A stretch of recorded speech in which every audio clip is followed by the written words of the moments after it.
باسمه سبحانه وسعدانا والصلاة والسلام على ذي المجد والمكان أما بعد عن عائشة رضي الله عنها قالت قال رسول الله صلى الله عليه وسلم من أحدث في أمرنا هذا ما ليس منه فهو رد صدق الله العظيم গতকাল বেদাত কাকে বলে এই শিরোনামে একটি ভিডিও আমি আপলোড করেছি। যারা ইতিমধ্যে ভিডিওটা দেখেছেন অবশ্যই তারা জানতে পেরেছেন আসলে বেদাত কাকে বলে বা বেদাত কী। আজকে যে বিষয়টা নিয়ে আলোচনা করব সেটা হলো বেদাত কাজের পরিণতি কী বা বেদাত শরীয়তে গ্রহণযোগ্য কি না। আমি আবারও বেদাতের সংজ্ঞাটা বলছি।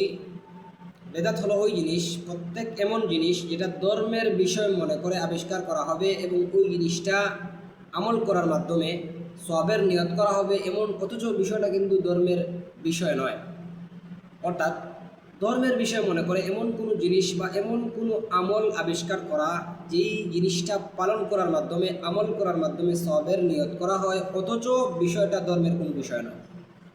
আর আমি পূর্বের ভিডিও বলেছি যে একটা বিষয় ধর্মের বিষয় হতে হলে, ধর্মীয় বিষয় বা ধর্মের আমল হতে হলে এই আমলটা কোরআন দ্বারা সমর্থিত হতে হবে, অথবা হাদিস দ্বারা সমর্থিত হতে হবে, অথবা উম্মতের উলামায়ে কেরামের ইজমা দ্বারা সাব্যস্ত হতে হবে, অথবা আল্লাহ রসুল সাল্লাল্লাহু আলাইহি ওয়াসাল্লাম যে শ্রেষ্ঠ তিন যুগ বলেছেন সেই আমলটা ওই শ্রেষ্ঠ তিন যুগের দ্বারা সমর্থিত হতে হবে। যদি বিষয়টা কোরআন দ্বারাও প্রমাণিত না হয়, হাদিস দ্বারাও প্রমাণিত না হয়, উম্মতের উলামায়ে কেরামের ইজমা দ্বারাও প্রমাণিত না হয়, এমনকি আল্লাহ রসুল সাল্লাল্লাহু আলাইহি ওয়াসাল্লাম যে শ্রেষ্ঠ তিন যুগ আমাদেরকে বলে দিয়েছেন সেই আমলটা শ্রেষ্ঠ তিন যুগের দ্বারাও সমর্থিত না হয়, তাহলে এই কাজটা সুস্পষ্ট বেদাত। যদি ধর্মের বিষয় মনে করে এমন কাজ করা হয় তাহলে এটা সুস্পষ্ট বেদাত। কারণ বেদাত হওয়ার জন্য শর্ত হলো যে কাজটা আবিষ্কার হবে সেটা ধর্মের বিষয় মনে করতে হবে এবং তার দ্বারা সওয়াবের নিয়ত করতে হবে। যদি ধর্মের বিষয় মনে করা হয় না, যেমন গড়ি ব্যবহার করা, বিমান, ফ্রিজ ইত্যাদি যেই জিনিসগুলো আবিষ্কার হয়েছে এগুলো ধর্মের বিষয় নয়, এগুলো পালন করা এবং না করার মাধ্যমে কোনো সওয়াবের নিয়ত করা হয় না, এজন্য বিমান আবিষ্কার, ফ্রিজ আবিষ্কার এগুলোকে আমরা বেদাত বলবো না। যেই জিনিসগুলো আবিষ্কার করা হবে আর ধর্মের বিষয় মনে করা হবে এবং এর দ্বারা সওয়াবেরও নিয়ত করা হবে আমরা বলবো সেইগুলো বেদাত। আমি কয়েকটা উদাহরণ দিই। যেমন আমাদের মধ্যে অনেক নারী এমন আছেন যে কবরের মধ্যে বাতি জ্বালায়। এই যে কবরের মধ্যে বাতি জ্বালানো সেটা বেদাত, কারণ এই কাজটা ধর্মের বিষয় মনে করে করা হয় এবং এর দ্বারা সওয়াবেরও নিয়ত করা হয়, অথচ বিষয়টা কিন্তু কোরআন দ্বারাও প্রমাণিত নয়, হাদিস দ্বারাও প্রমাণিত নয়, উম্মতের ইজমা দ্বারাও প্রমাণিত নয়, এবং আল্লাহ রসুল যে শ্রেষ্ঠ তিন যুগে বলেছেন সেই শ্রেষ্ঠ তিন যুগেও নয়। এছাড়াও আল্লাহ রসুল হাদিসের মধ্যে সুস্পষ্ট কবরে বাতি জ্বালানোকে নিষেধ করেছেন। তাহলে এই কাজটা হলো বেদাত কাজ। এরকম আরেকটা কাজ হলো যেমন ইসালে সোয়াব, মৃত ব্যক্তির জন্য সোয়াব পাঠানো, এটা কোরআন হাদিস দ্বারা প্রমাণিত, হাদিস দ্বারা এটা প্রমাণিত, কিন্তু এই ইসালে সোয়াবটাকে নির্দিষ্ট দিনে 3 দিনের দিন করতে হবে, অথবা 30 দিনের দিন করতে হবে, অথবা 40 দিনের দিন করতে হবে, এই যে দিনের শর্তযুক্ত করা এটা হলো বেদাত, এটা কোরআন হাদিস দ্বারা প্রমাণিত নেই। এরকম প্রচলিত যে মিলাদ কিয়াম করা হয় সেটা কোরআন দ্বারা প্রমাণিত নয়, হাদিস দ্বারাও প্রমাণিত নয়, উম্মতের ইজমা দ্বারাও প্রমাণিত নয়, এমনকি আল্লাহ রসুল সাল্লাল্লাহু আলাইহি সাল্লাম যে শ্রেষ্ঠ তিন যুগ বলেছেন সেই শ্রেষ্ঠ তিন যুগে কেউ এই আমলটা করেননি। সেটা প্রায় 1200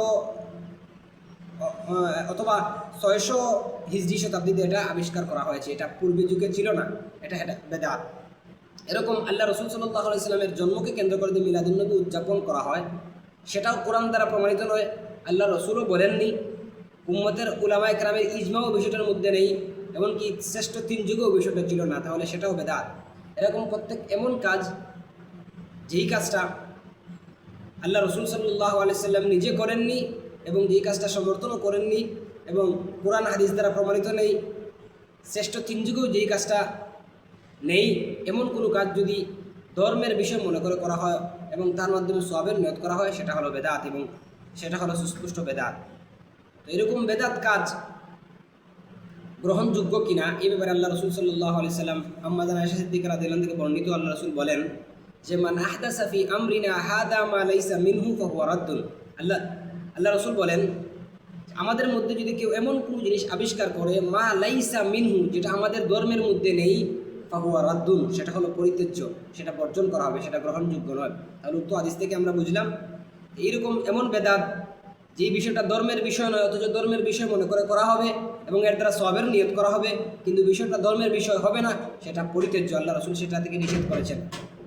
এমনভাবে আল্লাহ রসুল সাল্লাম আরেকটা হাদিসের মধ্যে বলেন যে কুল্লু বিদআতিন, যে হাদিসটা প্রত্যেক জুমাবারে আমাদের মসজিদের ইমামগণ পড়ে থাকেন, যে কুল্লু বিদআতিন দালালা ওয়া কুল্লু দালালাতিন ফিন্নার।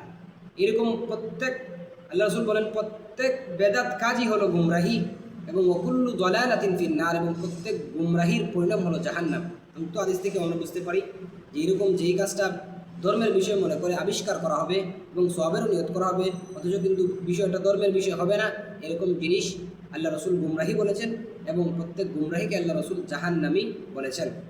এছাড়াও বেদাত কাজের সবচেয়ে বড় ভয়ানক পরিণতি হলো, আল্লাহ রসুল সাল্লাল্লাহু আলাইহি ওয়াসাল্লাম একটি চমৎকার বুখারী শরীফে যে হাদিসটা বর্ণিত হয়েছে হাউজে কাউসার অধ্যায়ে, আল্লাহ রসুল বলেছেন ইন্নী ফারাতুকুম আলাল হাউজি মান মাররা আলাইয়া শারিবা ওয়া মান শারিবা লাম ইয়াজমা আবাদা। আল্লাহ রসুল বলেন যে আমি হাউজের মধ্যে উপস্থিত থাকব, এবং যেই ব্যক্তি আমার কাছে আসবে সে ওই হাউস থেকে পান করবে, ওমান শারিবা, আর যে ব্যক্তি পান করবে লাম ইয়াজমা আবাদা, সে কখনো তৃষ্ণার্ত পিপাসার্ত হবে না। এর পরবর্তী অংশে আল্লাহ রসুল বলেন লা ইয়ারিদান্না আলাইয়া আকওয়ামুন আরিফুহুম ওয়া ইয়ারিফুনানি সুম্মা ইউহালু বাইনি ওয়া বাইনহুম।